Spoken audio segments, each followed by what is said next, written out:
culture is really positive. Everyone is very friendly. I've been working here at APT for 4 years. This has been the best working environment I've worked in so far. Born in the Virgin Islands, raised in Texas, joined the military. After 20 years, I retired, and I got the opportunity to hire in and work with APT. APT is a family, and they treat their employees as family. It's a really nice environment to work in.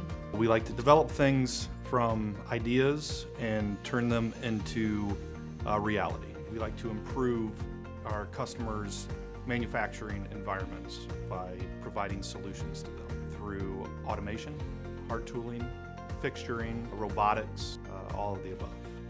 One of the biggest benefits is the freedom that you have on your schedule. Very awesome people to work with. If you were hired into APT as a young engineer without much experience, we would generate an internal training plan.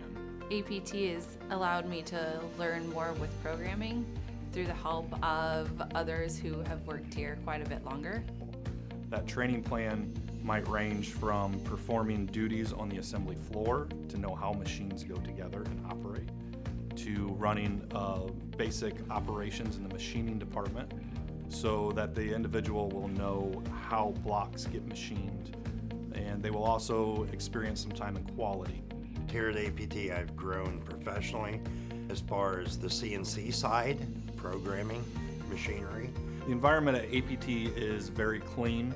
We do have a year-round temperature-controlled facility, which is very nice in the dog days of summer. In this environment, I am happy on a daily basis because I am challenged, and the challenges keeps me interested and spark the fire to continue to learn more. I do like working here, and family members have noticed I'm happier, more positive with everything. And everything I said was true. I'm retiring from here. I'm not going nowhere.